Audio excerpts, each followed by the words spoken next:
Hi guys, I am going to talk to you today about your summer supply kit. So I have what I gave you guys right here in my studio at home.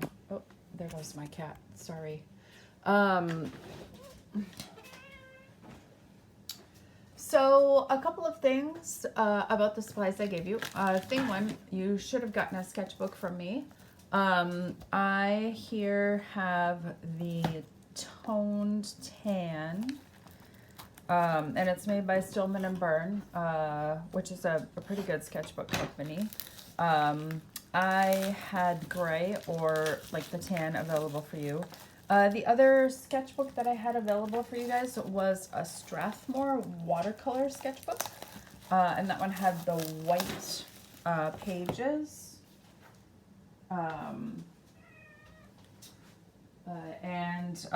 They're all good for ink and pencil and watercolor and collage. So you can see I'm just opening this one up here and getting rid of the packaging.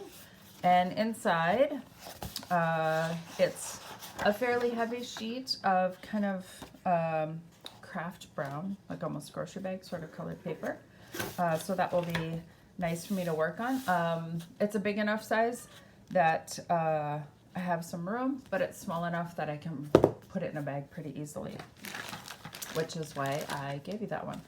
In the rest of your kit, there are a couple of things that might be of use for us to talk about. So you should have a glue stick. This is for you guys to, be able to collage some things into your sketchbook, which is always kind of fun. Photos when you do your artist research page, and I'll post examples of that soon. Or other little photos or things you find in magazines or whatever that you like. This is one of those colored glue sticks. These open like a water bottle. So different than like glue sticks maybe you get at the store. These are artist quality glue sticks, very permanent. They work really well.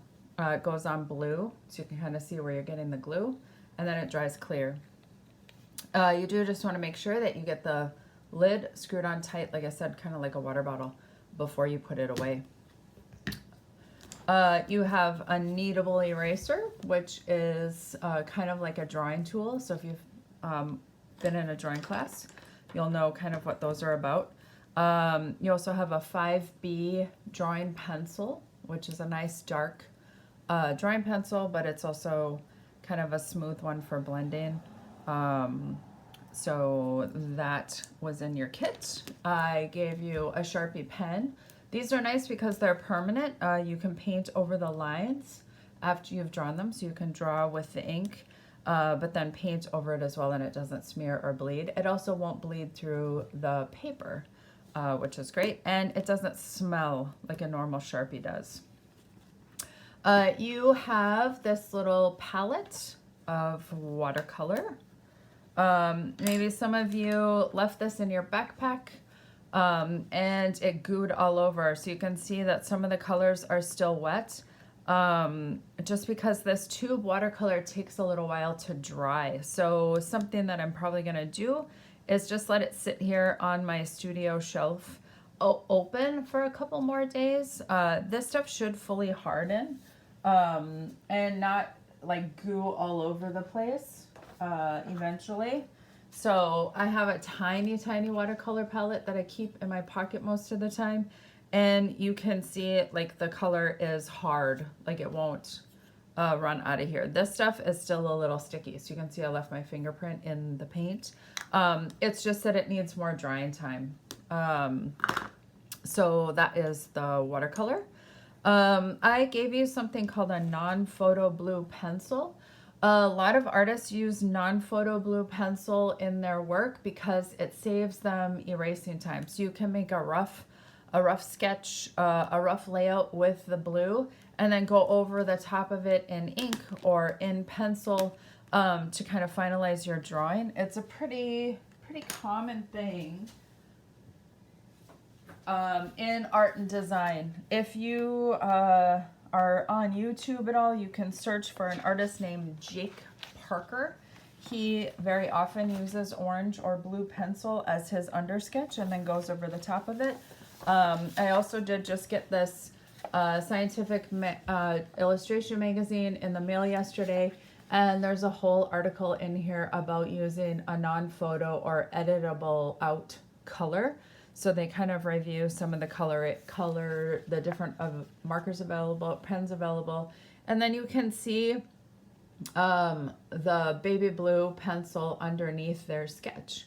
It doesn't detract from the finished sketch, and they're working in pencil, not in pen for the most part. But it kind of does save some time. You can rough out what you want. One thing that a lot of artists do then is if they want the blue out of there, they can edit that out in a photo editing program like Photoshop or Pixlr.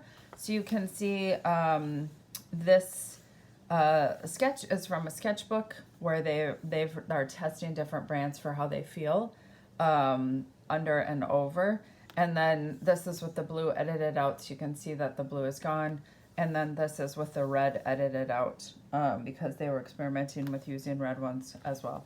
So like I said, the artist Jake Parker, he's an illustrator. He does all sorts of comic books and book illustrations, and he very often uses blue or orange colored pencil underneath and then does ink pen over the top. So that is why I gave you the non-photo blue. It can be kind of an easy way to do a rough draft and then ink or pencil over the top.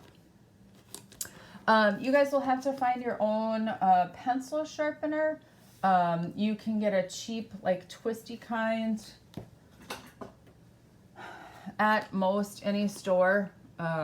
So this is one of those.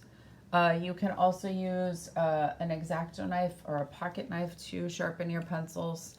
So that will be one thing you'll need to supply for yourself.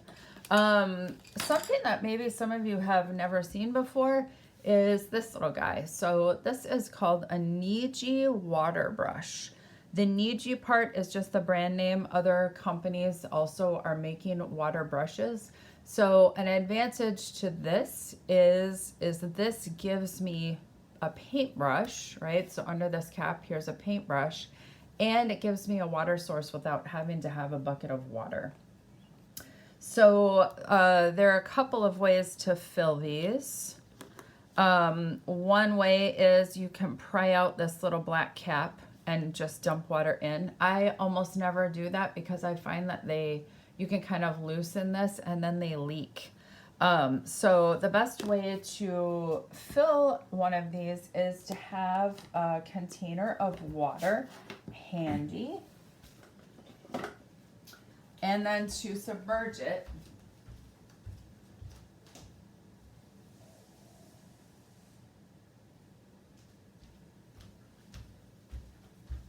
So here I have my container of water.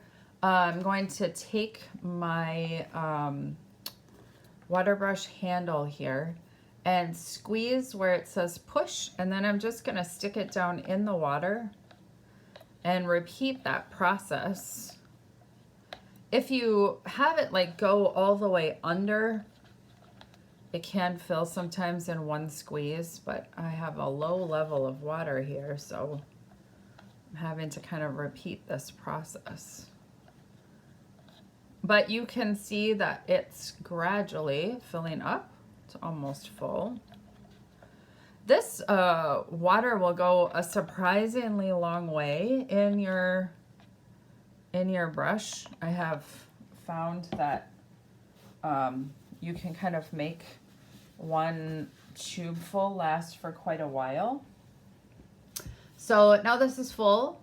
It has water in it, so you can see the air bubble kind of floating back and forth. And what I'm going to do is squeeze this back together. And my little paintbrush now has water in it. So if I take this brush now and just squeeze gently here, you can see that drip that just landed in my palm. And so the water will just come down the paintbrush itself. You will find like maybe a little paper towel is handy when you're working with the water brush,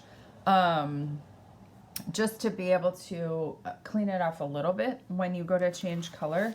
I find that it doesn't happen very often that you need to fully change out your water. So yeah, these are super fun. Now you have a portable art kit. Like I said, let this paint guy dry maybe one more time before you throw it in your bag, or that blue in particular is going to run all over the place.